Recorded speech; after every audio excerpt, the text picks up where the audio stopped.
What a difference a year makes. And here in Ohio, what a difference a day makes, man. Hi everyone, this is Joe with Ohio Woodburner. We are a small firewood delivery service here in Northeast Ohio.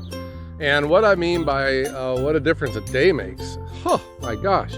We were in shorts and t-shirt weather yesterday. We've had a 20-degree drop in temperature. Man, the winds came through here.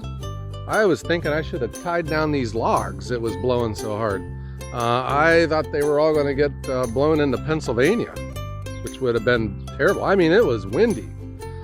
Still nothing what I think a lot of the people got in the South, with the tornadoes and stuff. So good heavens, what a temperature change. But today I'm wearing a coat and back into my long pants. It's chilly out here.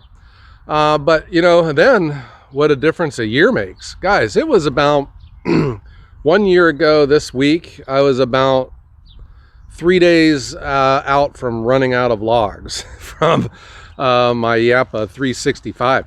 We just had it delivered in, March, and it was right after that, the pandemic and the economy shut down, and there was just no logs coming and going. I was selling nothing. And I had this beautiful machine here, and it was just like a big red paperweight because I had no logs to make into firewood, and I had no firewood to sell. What a weird time, but man, what a difference a year makes, huh? So I thought today I'm just going to show you the wood yard. I think it's going to help me too because there was a lot going on here this week. I had a number of deliveries, which was again a good sign that we're at the time of the year where the firewood season's running down, where changing for the year. You go into your summer lull, but man, not us. We had a lot of wood that got delivered, and that feels good. And on top of that, though, I was able to make a lot of firewood because I got some machines here that put us in a much different position than where we were before. So I thought today, let me just give you a tour of the wood yard, show you where I'm at. Maybe this will help me too, because I just feel like I'm getting not overwhelmed, but just there's been so much change here that I'm losing my grasp on the process. And I think if there's one thing that I am good at, I am pretty process oriented. I like for everything to make sense. I had 4 triaxle loads that had come in this week. 4. And 1 year ago this week, I was on my last few logs that were being processed, and then my Japa just sat here for a while with no logs to make. So I'm not in that position this year. And when that really affected me? When that really affected me was, this winter. When December and January came around, I didn't have near the supply that I needed. The phone kept ringing, the deliveries kept going out, and I'm in a bind because I cannot run out of firewood because of my restaurant. So I had to dial back residential delivery, and that's I mean, what the heck? I'm in business to sell firewood, and when you don't have firewood to sell, that makes a problem. The whole idea is to make things easier on the loggers, and this is also helping me and helping our one log hauler Jesse, on the way we're going to partner with this supply situation. He would love to be able just to bring logs and drop them off. And then that also puts him in a position where he doesn't have to have a full load to where he knows what to charge me. So we're working something out where he can just drop off logs and go. I'll have all of his logs in one area back here, and I will pay him a royalty, for when the cords are made. So that is in the works. I got a good supply of logs here now. I got ash, maple, there's cherry in here. Here's a cherry log. And I have a lot of oak in here too, which I'm happy to take now because we have a new oak restaurant, and we're looking at picking up another. And up here, here it is. Nice looking oak here, huh? Okay, so here's what I got going on. It's starting bundle season. The campground called and they're wanting me to start getting the bundles ready. So I went up to, I have a guy up north of me that makes firewood for me, and this wood's pretty dry. And I brought this back. It's all loaded up, and I am going to be wrapping this, and it's going to the fair, to the campgrounds tomorrow. What I was exciting is that there's some cherry in it, and I'll be pulling the cherry out, stacking it here, and then wrapping it right off the trailer, going right into the back of my truck. This is, let me give you a quick inventory here. This is my one first in, first out system. So I'm 3 cords into it. I'll be pulling from these that are going, to the one restaurant. And so I got a number of cords here. This is the most seasoned, and then this is the most green.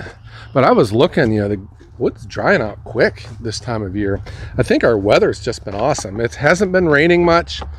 We've been getting a lot of wind and snow, and this stuff here was made, I think, last week, and look, it's starting to crack already. Looks nice. This is about 1.5 to 1 2/3 cords of ash. And then that guy that makes firewood for me, he ran into a number of cherry logs, and he's got them processed up for me. So I brought the cherry back, and a lot of this stuff is haphazard, but I got it in here. This is going to be going out pretty soon. It's kind of dry too. He said that they were kind of dead logs, but there's no rot or anything in them. They just look nice. This is my restaurant oak. That restaurant likes their oak pieces big, so I'm not complaining. Because around here, people make their oak, we split it pretty small. They liked it big. So here's 2 cords of oak. Well, maybe 2.5 cords counting this and what's down there. This is already bought. This is hickory. I don't really get a lot of hickory, guys, because I'm buying my logs off the loggers, and hickory just doesn't seem to come in. But I did get some hickory in this most recent load. I'll show you that when we get around to the other side. But I'm talking about dry hickory to sell. I really don't have any. People call and ask for hickory. I just don't have any. This is it, but it's already purchased. I just got to get it out to the guy here next week. These are... I just made a 2/3 of a cord of maple. These were my resplits. These 2 logs right here. That's it. That is how effective the Japa is at making firewood. Those are the only 2 logs that I need to resplit out of 2/3 of a cord. Pretty darn good. So this is another first in, first out system I'm setting up here. This is the oldest, and this is the stuff that I'm just making. You can see how maple seasons though. When maple's ready to go, it's like a grayish, bland looking color, almost like the color of the pallets. This has gotten brown. This is drying out, and this is the stuff that was just made yesterday. It's kind of like a cream color. So you can see the different stages of seasoning for the maple. Logs came in yesterday. There's a lot of cherry, and there's more oak in here. Here's a nice white oak, but this is all cherry, but man, it's crooked. A lot of these cherry trees grow with some twist in them, pretty gangly. And these are going to be, I'll have to cut these shorter to get these put onto the Japa. Like this one here with the rot in it, I'll probably just put that right into the furnace. I don't know what's inside of that when we get there. So here's this load, and this load is sitting on top of this load. This is some older stuff, but there is some hickory in here. Here's a hickory log. These are a little bit bigger. This will probably still fit through the Japa, but like this one here, that'll go into my furnace. Again, nothing gets wasted here. If it's got rot or if it's an ugly part of the log, it goes into our furnace. And anything ugly, like this section here, this might just have some weird looking firewood. That'll just go into my furnace. Maybe though with cherry, I'll cut it short and make it into chunks. But let's talk about back here. So, okay, obviously we're running out of space here. We're dealing with the wet ground and keeping everything close to the pavement. And the ultimate goal is to get moved back here. And this area that you see in here, we haven't had much rain here, guys. And look, it is still just standing water. This is just like a big bowl in here. And I use it as a yard, but you really can't even mow it till later in the year because it's just so soft. Well, our solution, and I had looked into having an excavator put me in a gravel road here. My gosh, was that expensive. And Jesse had proposed these mats. So these are oak mats. They are about 4 foot wide. And I'll show you here. So like this to here is one mat. Well, we'll go up here. Here to here is one mat. So that's 4 foot wide. Here's your next mat. So he lays these down, and these were free. They're up by Lake Erie, and they've been discontinued by this company that does, I don't know, they do like power lines, and they'll lay these down through swampy areas so that their heavy equipment can drive over top of them and get to where they need to go. But people have been getting these and cutting them up for firewood, and Jesse was able to load them up on his log hauler. He's bringing them down, and we are making this timber road to keep us out of the mud, and this allows him to get over the moat and get his truck back to where we intend to set up production.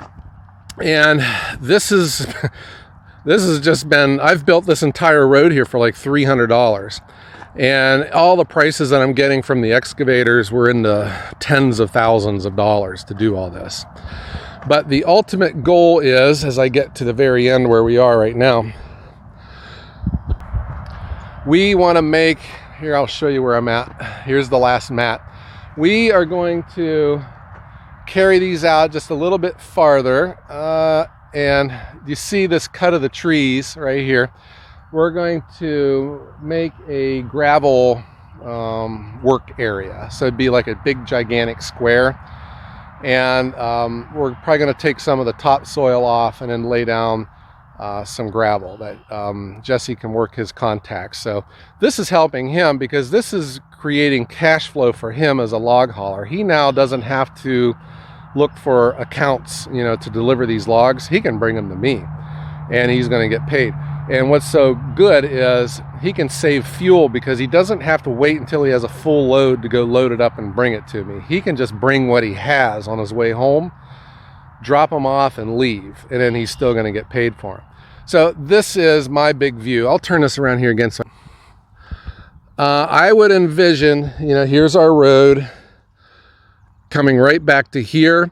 On this side of the timbers would be where the logs get offloaded by the log truck. Be at a 45-degree angle from the pile of logs to my live deck, and I could just back up, turn, and then load them onto the live deck. Then the conveyor would be pointing over top of this road where I can have my trailer underneath it. I can leave my trailer on the timber road, fill it up, and then bring it up to where it's getting stacked. And I would envision the stacking, the drying yard, to be on this side of the timbers, and just try to keep things separate.